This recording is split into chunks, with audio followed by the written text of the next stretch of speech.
Hey guys, welcome back to Total Tactics FPL. It's Fran here, and I'm back with my Gameweek 32 cheat sheet preview.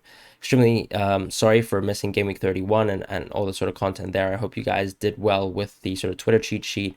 But this is a great opportunity for me to actually explain and update some of the moves that were made in 31 that I had already kind of pushed forwards with the cheat sheet, and also describe the sort of landscape of 32.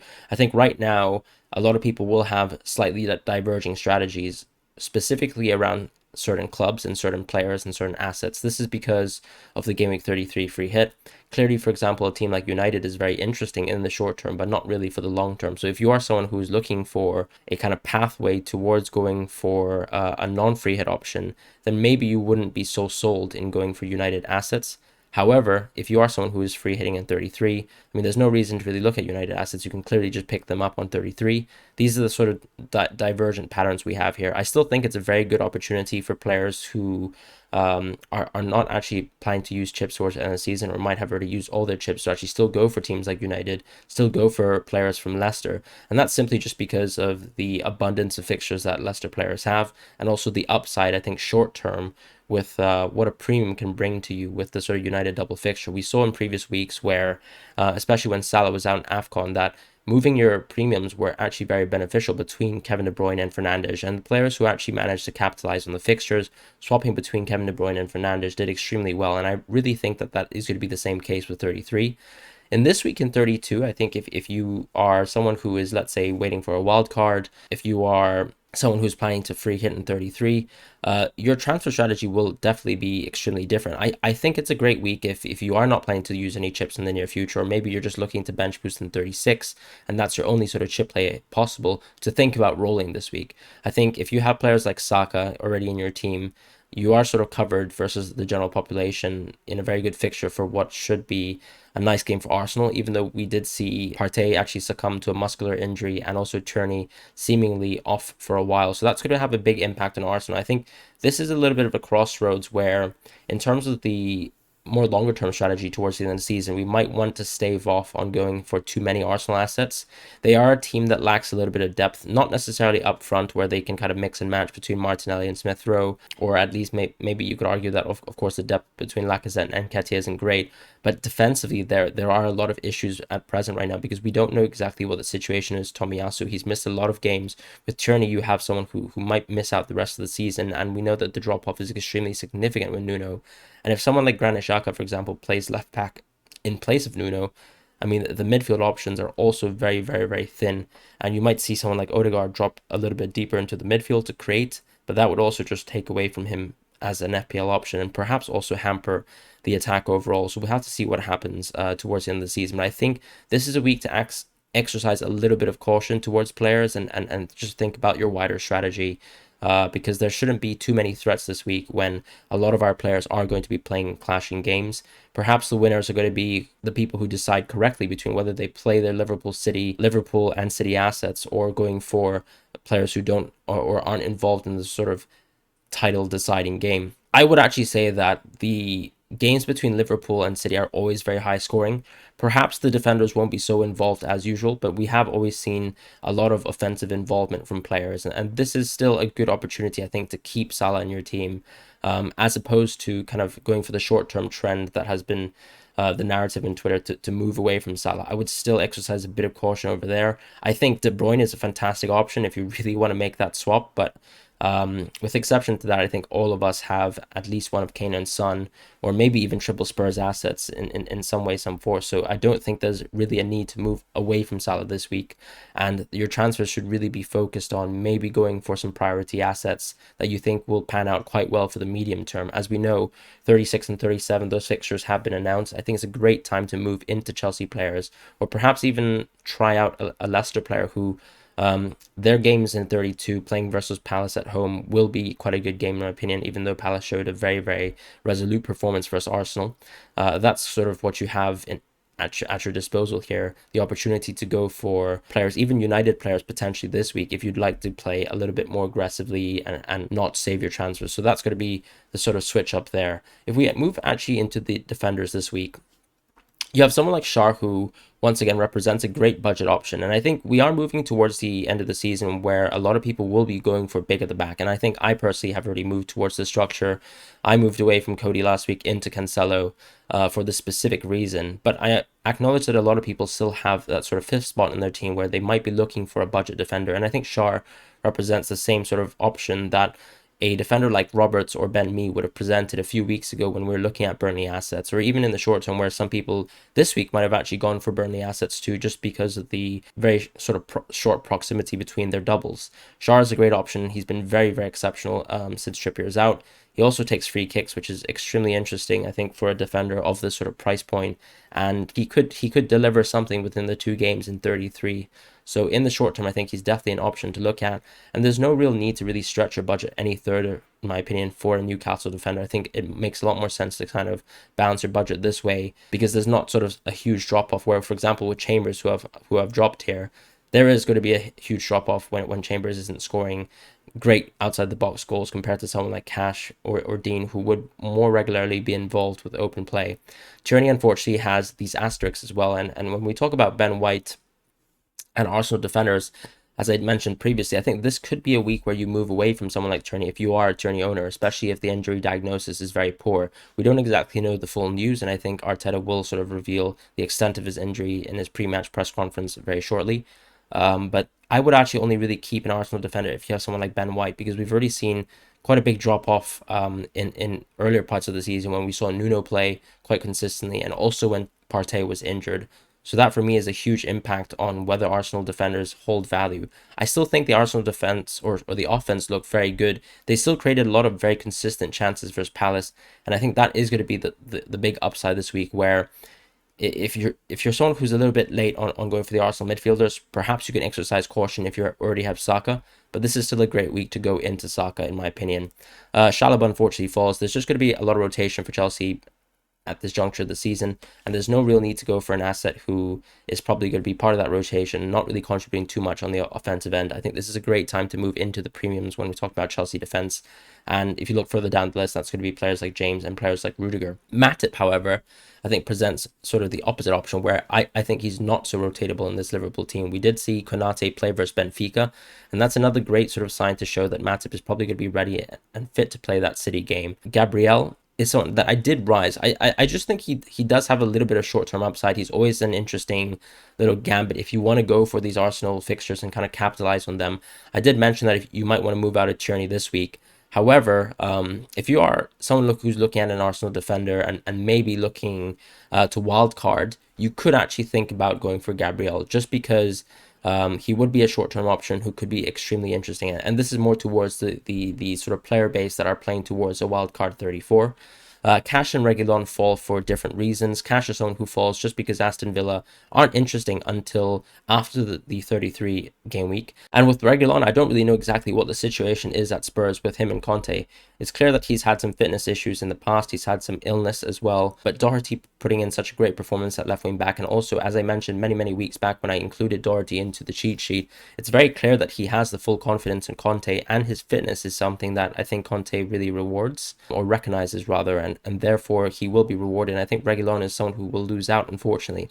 Laporte is someone who rises even though he does play versus Liverpool. I did mention that there is going to be a problem, of course, where you're going for maybe either opting for more City players or Liverpool players this week, or maybe thinking about putting them on the bench. But I think in terms of the wider scope of the season, Laporte is a fantastic option to think about very shortly.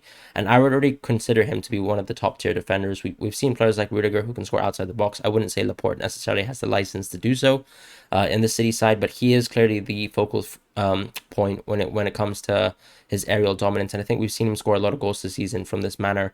He's also racked up a lot of bonus points too for a centre back, and that's simply just due to how much he's actually allowed to contribute to the build-up play, and how that contributes to the racking up of bonus points, as well as, you know, his contributions through the defensive end in terms of tackles and successful clearances and things like that. With Thiago Silva, I would actually say maybe this could be a week to move out of him. I'm not exactly so sure about him as an asset, but I do think towards the end of the season, where we will need to see Chelsea fight on both ends in terms of the Champions League and also in the Premier League. He is a trusted centre-back, and he will be playing towards the end of the season.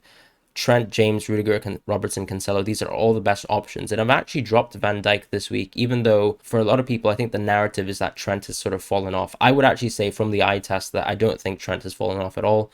I think he looked exceptional versus Benfica today. I think if you saw his build-up play towards one of the early goals for Liverpool, you can see that nothing has really gone away in terms of Trent's quality. I think he's still a keeper for a team, and I think it was a big miss for a lot of people who didn't opt to go for keeping Trent, unless they actually went for Robertson. I still think Trent is a slightly better asset than Robertson. That's what the price dictates, but perhaps you will find better leverages elsewhere. Perhaps doubling up Trent and Robertson actually is very sensible towards the end of the season, although I recognize that is very, very pricey. As I mentioned, Matip is a very good option when you're looking at someone who's a budget player for Liverpool, and I think that's sort of why Van Dijk has fallen. Matip has sort of taken his place as the set centre-back who can actually rack up bonus points and also contribute on the offensive end. We've seen multiple weeks on end now where Matip has actually consistently earned a lot of bonus points, and that for me is just a telltale sign that he is just as good as an asset perhaps as Van Dijk towards the end of the season. I, as a Van Dijk owner, probably regrettably made that decision towards going for Van Dijk, but I did do it for budget reasons because I'm looking to go big at the back towards the end of the season, maybe even go play a 5-back with James in my team. And unfortunately, Van Dijk is the one who I had to kind of squeeze in when future planning as opposed to Robertson. But I would still say Robertson's a fantastic option, and that's sort of the lay of the land there with the defenders. Nothing else has really changed, but when we actually look at the keepers, I would actually like to introduce two more keepers. One is a more long-term option in terms of Schmeichel. I think Schmeichel has fantastic season or a fantastic sort of run towards the end of the season just because of the amount of fixtures he has available. Ramsdale playing that game, even though the Arsenal defense looks very poor, is a little bit suspect. I might have to move him down and drop him in recent weeks if he doesn't seem like he's going to be supported by his fullbacks and also what we consider to be a very formidable back four with Arsenal, with Tierney and with Tomiyasu, or even Cedric when he was filling in at times. Schmeichel is going to be that sort of very consistent asset where I think if you're looking towards maybe replacing a keeper such as a Sa, who doesn't really seem to interest, I think, towards the end of the season, Schmeichel's a great option. De Gea is a very good short-term option as well, particularly for players who might be looking to wildcard at 34. He could be a very good short-term keeper. But keep in mind, of course, that Man United will have to play Liverpool on 33, so maybe that's not too interesting. I think Schmeichel is the one to really think about in the short term. And unfortunately with Pickford and Pope, for me, Burnley and Everton are both clear relegation contenders. I know Pope had an exceptional week when he had a double the first time round, but perhaps that was more of a trap than anything that sort of incentivized people to go for Burnley defenders. And I really think that they're just differentials, no more nor less. If we go into the midfielders, we have a lot of options now in terms of the budget differentials. You are going to be going for someone who's gap filling in your team, and that should be probably Brownhill for now, just because of the doubles recently. Gordon, with his recent benching, means that he's just not really a great option now. This is sort of just a sort of trade piece in a sense where if let's say you're going for someone like a Kane in the future and you're trying to drop someone like Son, Brownhill is going to be your trade piece for the foreseeable future. As far as the real midfielders and real contenders, you have Odegaard and Smith Rowe who have risen in my rankings, and that's simply just because Arsenal have good games in hand for the next 3 fixtures. And I think what I would say is that the problem here, of course, is we did see a huge drop-off versus Crystal Palace, but I will say Odegaard still had great opportunities to maybe even score a goal. So did Smith Rowe. The weird thing here is Martinelli sort of not starting the game was a little bit of a weird one. I thought he looked really good when he came off the bench. But we'll have to see exactly how Arteta sets up, especially with the sort of question mark that is going to be looming with the side with what to do with Nuno Tavares and what to do with that position, especially with the Partey injury, if it is to be slightly longer term than we expect. And even though I think Odegaard and Smith Rowe are short-term assets that we should really think about, perhaps you'd like to practice a little bit of caution this week as well with your transfers. Maybe you could only simply look at them as options in 33. But I would still say that these are both assets on the radar, both assets who are very cheap and at very, very good prices for you to access Arsenal midfielders who contribute very, very heavily towards goal scoring. But Saka, once again, still is, in my opinion, the best option just because there's a lot of permanence towards his place in the team. With Martinelli, I think he looks as lively in a sense as Saka does, but he does have this opportunity to sort of be benched by Smith Rowe, whereas there's not really that sort of threat, I would say, for Saka with Pepe, who also I think recently has succumbed to illness, so perhaps has gotten COVID or something like that. Maddison and Barnes are both assets who rise this week. We did see a relatively, I would say, chaotic performance with Leicester versus Man United. But Man United, of course, are at times a team that seem to give a lot on defense, but also can provide a lot on the goal scoring end. And I think the one thing about Maddison and Barnes is that they are very explosive assets when they're on form. And I would still say at this back half of the season, we've seen that Maddison and Barnes really have been. Just simply due to the amount of fixtures that they have available, I think they have to be considered as top options. And perhaps you'd like to jump the gun and go for these Leicester players if you're a little bit uncomfortable with going for Arsenal players, especially after watching them lose so heavily versus Crystal Palace. I will mention, of course, if you look at the underlying statistics, that Arsenal still looked quite good offensively. With Leicester, we've seen that case all season where they've lost a lot in terms of defense. There's no real reason to sort of consider Leicester defenders, maybe unless you're going for Schmeichel, who has a multitude of games and doesn't have the rotation concerns that other Leicester defenders have. But within Maddison and Barnes, you have someone who, in Maddison, is a very explosive asset who can produce a lot from range and also through set pieces. And Barnes is that more direct threat on the ball who is able to drive at defenses and also has a sort of, I would say, poacher's instinct as well as a almost second striker at times for this Leicester team. With Maddison, though, you do have the creative abilities, and he is always very capable of getting these 1 goal, 1 assist performances, similar to the way that Bowen has. And I think Bowen's not on this list, but he's definitely going to be one to think about in the future. It's going to be a hard way to sort of piece Bowen into your team, but that's sort of why he's still missing from the list. But Maddison is very similar to Bowen, but just has much better fixtures, and I think that's why you have to consider him for your team.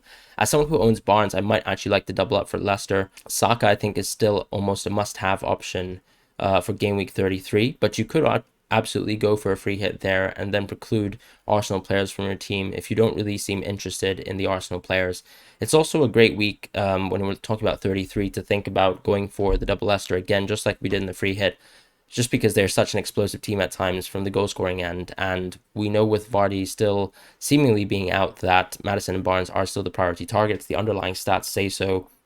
And there's no reason to not consider these two players for the near future. Rafinha is someone who actually falls, but I would still say if you're a Rafinha owner this week, you might want to heavily consider keeping him. The one thing that I would say where if you'd like to jump the gun and move away from Rafinha this week, even though the fixture is very good on paper versus Watford, is that I would say Watford looked very, very compact versus Liverpool. Perhaps there was a little bit of maybe jadedness from this Liverpool team over the international break, and they took a while, I think, to get things going. But this Watford team did look much more organized than they did in previous weeks. And I think that a symptom of that is Roy Hodgson sort of joining the side and making things a little bit more compact, as he usually does in his tenors and teams. The one thing that I think that concerns me, of course, with moving away from Rafinha this week is that he still has looked exceptional. I think him driving down the right-hand side, he still looked exceptional. I don't really think the sort of Watford defense will have the ability to sort of stop him. We also know that with Bamford out, that Rafinha still has the option to be the penalty taker, and Watford are very capable of giving away these sort of cheap penalties. And I think this is probably the last week that you like to own Rafinha, potentially, unless you are going for this Game Week 33 free hit. But there are a lot of options here where I think, for example, myself as a Rafinha owner and someone who actually, against most of the population who doesn't have Saka, I might still want to keep Rafinha this week and still keep Saka, unfortunately, out of my team. But that's sort of the way things are this week. I think you do want to play the fixtures in FPL, but you just want to think about moving away from Rafinha after this week and perhaps rolling. With Cornet, I think it's clearly just another symptom of these Burnley defenders or midfielders or even players in general just clearly not being worth their salt. They've not really been able to create any significant goal-scoring returns, even though Cornet was a bright light at the earlier stages of the season. And that's simply just the lay of the land with Burnley. As far as the midfielders who are around that premium level, I would only drop Diaz for now, just because I think Liverpool will be rotating quite a bit between Diaz and Jota. And I would say a lot of people have gone a little bit overboard with how they're sort of perceiving specific Liverpool assets. I think Salah might be a little bit out of form, yes, but the one key thing with someone with or a player with that much quality is that you know that they could explode at any one time. And the thing here with Diaz and Jota, I think, is that they are the most rotatable players at this point. We know that Mane and Salah will be rested for the City game in particular. And also when we talk about Liverpool players, with Diaz and Jota sort of rotating their spots and also Firmino also finding chances to play, I would actually say they only remain as that tier just below someone like a Foden, who I think is very, very explosive and probably will start most of the Premier League games as he has this season. And for that reason, I think that's why Sterling and Mahrez, just because of Sterling's price point, and Mahrez's also lack of, I would say, influence in terms of his ability to claim starts in the Premier League, just makes them a differential when we compare these like for like options. I do think City might be a little bit more favored to score versus Liverpool, but we'll see the impacts of that in the game. I imagine it will be a very high scoring game, and perhaps the midfielders will hold a little bit more fruit for this short term fixture for Man City versus Liverpool. But I think when we're thinking about covering ourselves with City assets and Liverpool assets, I would say I'm more towards going for a Liverpool and City midfielder, one of one, and then going for maybe a back line of something like Trent and another Liverpool defender to capture my three Liverpool players. And maybe I would only be content with going for two City players for now, just because Chelsea have much more interesting fixtures where you could be also going for someone like James and Havertz. And because of Spurs' price points and them also being such an explosive team, you then cover your team with a triple Spurs. In terms of the true premiums, the weird thing this week is I have dropped Mane as a fall. I think the main reason here is because even though Salah has shown a little bit of poor form and has been rotated quite early in the last two games, I think that's simply just due to rest. And we know that towards the end of the season, I think Salah will be trusted to play the right wing position where he doesn't have as much stiff competition for rotation than someone like Mane has. As I mentioned with players like Firmino, Diaz and Jota all fighting for places in the team, I think Mane does suffer a little bit from that point of view, a little bit more so than Salah. And I think perhaps we might even consider dropping Salah in the future, but I still need to see a little bit more lack of form in a sense from Salah before I'm ready to actually drop him from anywhere less than one of the best options in the league. KDB for me is really up there, and I think you want to be considering between either Bruno or KDB for the short term now. Even if you are someone who doesn't plan on wildcarding for 34, I think Bruno is a very, very good, interesting short-term gamble.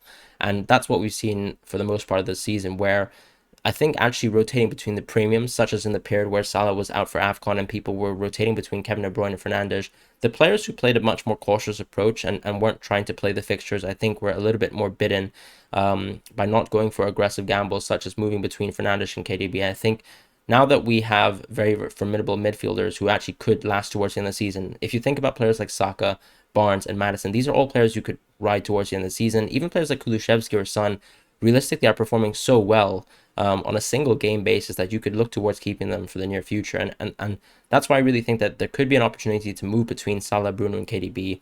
And that's just my personal opinion. You could obviously choose to move away from someone like Son, who is very close in price to someone like a Bruno and KDB. But that really is going to be up to you, I think, as a manager. Some people will be going towards three premiums when it comes to the midfielders and forwards. I think if you're someone who hasn't gone for Kane and you only have cheap sort of budget forwards in your team, you clearly can afford a structure where you have something like three midfield premiums where you include players like Havertz or even Zaha towards the back half of the season, or even someone like Coutinho, right, who is a little bit higher than that sort of price point of 6.1 to 6.7. These are all options, but it really depends on your team structure. As I mentioned, big at the back will be a huge favorite, and as we've said with the tone of the season, the forwards just really haven't been worth it. But let's actually look at the forwards just to kind of round things off. Gelhardt and Kucho, I won't really talk too much about. I think they're clear falls, even though they've been getting, Kucho at least has been getting consistent minutes, but Gelhardt hasn't. So that's an obvious fall for Gelhardt. I think Kucho just really isn't a team that doesn't create enough chances whatsoever. And even though they have a good game, such as, for example, versus Leeds, where you might want to be playing Kucho, I would be looking towards moving away from Kucho as soon as possible if you have sort of knee-jerks for Kucho in recent memory. As far as Wood and St. Maximin, you have someone who plays for Gameweek 33 and could still provide quite a consistent return versus Newcastle. They did look quite desolate versus Spurs, but I would say the Spurs team has started to really gel and find their form and finally incorporate the way that they stretch the width of many teams by incorporating the fullbacks and actually having them integrate themselves into the attacking play. Son also finding his form has been part of that equation where Spurs have found themselves shooting up the table, whereas their main sort of rival for that sort of fourth place position in Arsenal are struggling with injuries and also this huge setback versus Crystal Palace. As far as assets around the 7.0 to 8.1 range, I really have to say that there's just not many options here at all. Iheanacho is going to be a new option if you really want to go for a little bit of a Leicester differential. Richarlison is going to be someone who falls. I just think that you really want to be moving away from this sort of price point of forwards and you want to be moving into really the true budget forwards. Pookie, for example, still is a very good option towards the end of the season. Someone like Tony as well. I'm not really too fond of making forward transfers unless you're looking towards going for a Game Week 36 bench boost where you will have to incorporate forwards as well. But for now, there's not really much to really consider with the forwards. I would say, unless you want to go for the switch up where you move away from Son and go into Kane, which I still find very, very hard to do as a manager, then that's the only sort of consideration of forwards that you should make, unless maybe you have someone as well like a Lacazette. But as we've mentioned in the past, Lacazette just isn't really worth his price when you compare himself to some of his peers and in the midfield who produce essentially as much as him, but for a much more reasonable price. Vardy could be a differential depending on his injury status. We know that Leicester are also fighting on a European front as well, and that's going to change the picture and create a little bit of a dilemma as well for Vardy. But I think Vardy has the capacity as well to score very late in games. We've seen him score braces as a super sub within 5 to 10 minutes, and he's very capable of doing that. As far as Ronaldo, once again, just a little bit of an injury asterisk, but he will be an option just as interesting as Bruno, I think, for the time to come. And especially if you're going for a Gaming 33 free hit, I can completely understand managers who'd like to opt for someone like a Ronaldo in that week, especially since he gets to play versus Norwich. He was quite close to contributing quite a bit versus Norwich the last time out, but this time I think he will be very capable of doing so in Gaming 33. And that's going to be it for the Gaming 32 cheat sheet. As I said, this is going to be a week maybe you'd like to practice a little bit of patience, think about your wider chip strategy, and sort of incorporate transfers as you see fit. The priority teams will still be players from Leicester, Chelsea, Arsenal, or maybe even going for a Spurs asset or a City asset that you've missed out on, such as a Cancelo, such as a Doherty, that I think a lot of people will be sort of looking to get back into their teams. But that's going to be it for this week. I hope you guys have a wonderful week ahead, and I'll see you guys very shortly.